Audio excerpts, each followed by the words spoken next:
Congratulations on taking a big step for yourself and your company. Thank you for your investment in your time and your trust in me, and welcome to the Owner's Guide to Sales Management.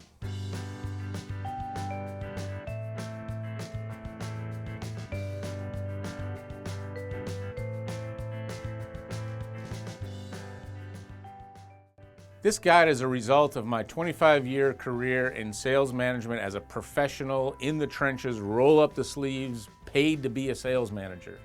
And I'm sharing with you what I've learned in the retail sector, the distribution sector, manufacturing, technology, and for the most part as a member of a local service B2B marketplace. I've also been able to help so many business owners through my travels, both professionally and personally, that I really feel like I have a great grasp on what challenges you and what you need to succeed. This really is a labor of love, a passion project that I hope provides you with an opportunity to improve your life, your business, and the lives of those employees and customers that you service. Having grown up in a small family business and worked shoulder to shoulder with many, many great owners over the years, I know the hard work you put in, the weight that's on your shoulder, the responsibility you feel, and I know it can be really tough, and I want you to trust me that I have your best interest at heart, and we're gonna get through this together.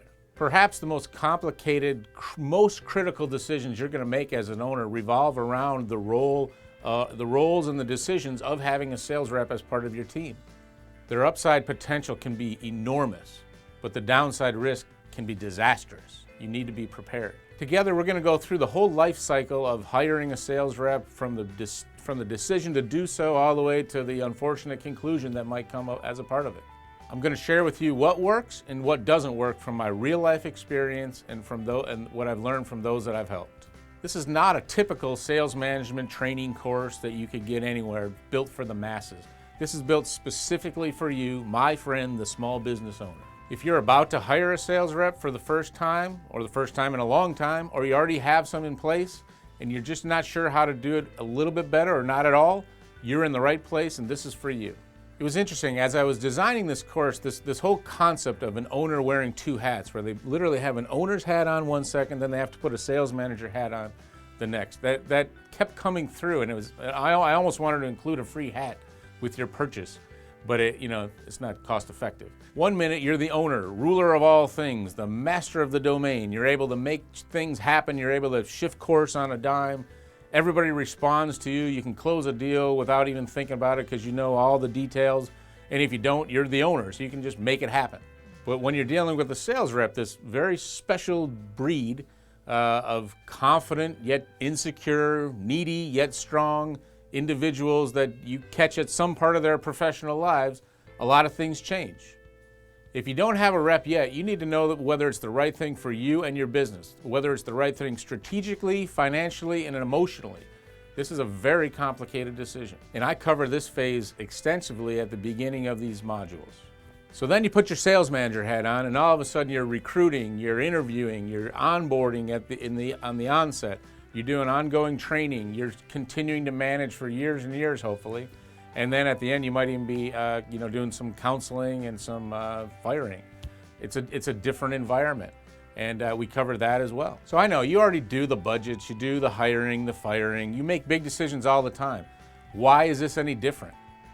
Why do I need this? You're asking yourself. Well, let me tell you. With the sales rep, practically everything is different. Salespeople are a different animal than your normal 9-to-5 workers. They just are. You know it, but let's discuss why that is. They live in a risk-reward world. One day they're dreaming of a big commission check, the next minute they're being walked out the door because they didn't hit their numbers.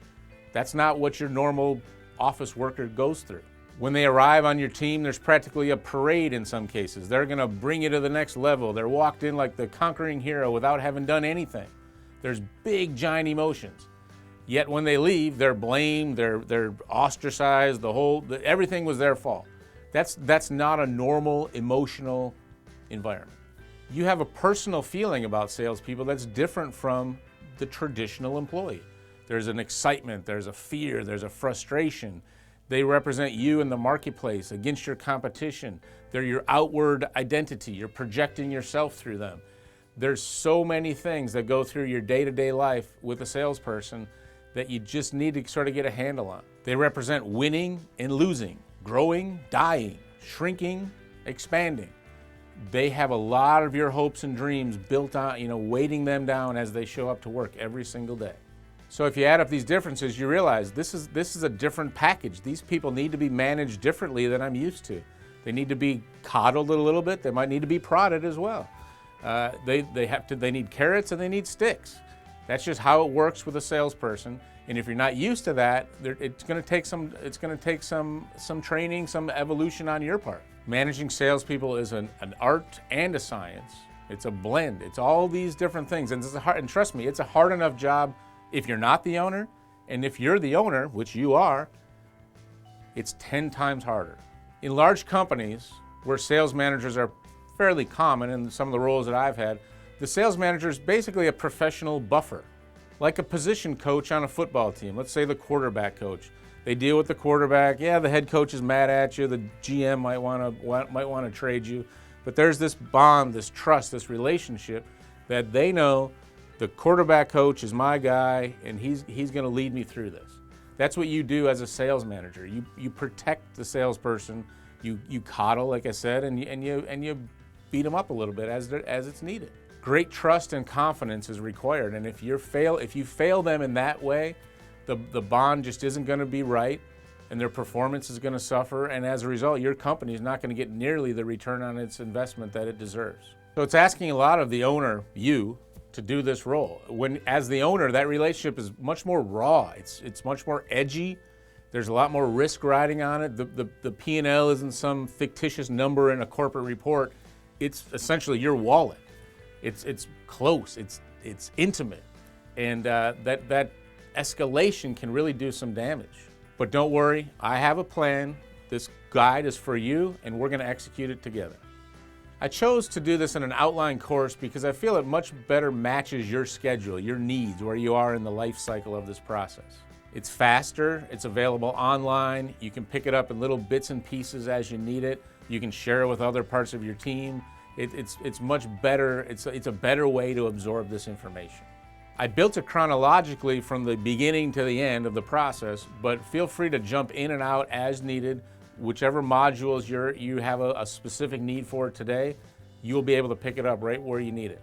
The first modules go over the process and the, let's call it the readiness of you and the organization to bring on a sales rep, whether you can deal with it emotionally from a process perspective, and whether you can afford one and how much it's going to really cost. The next few modules deal with the hiring, the preparation to bring them on, a few checklists, the onboarding process, what to expect the first 30, 60, 90 days, and sort of the honeymoon period, if you will.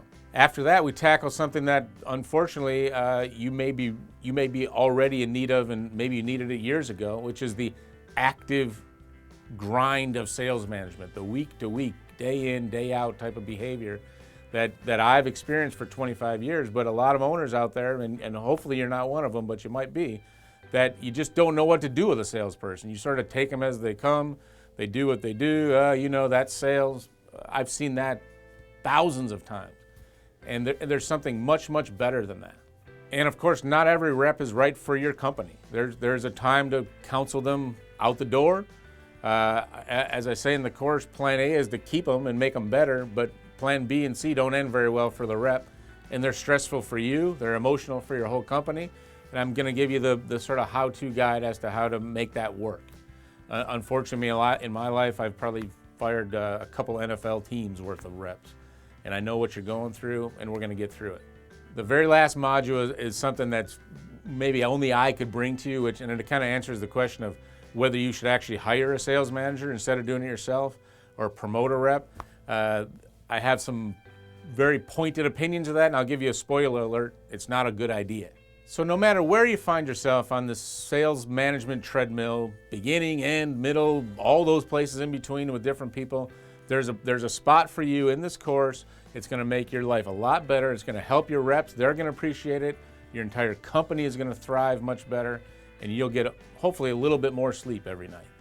Be sure to look below the videos on each page for downloads, samples. If I find some articles from time to time, I'll put them in there. And we'll have the comment box open for you and I to interact. Best of luck as you go through this, and please don't be a stranger. Reach out to me, email, use the comment box.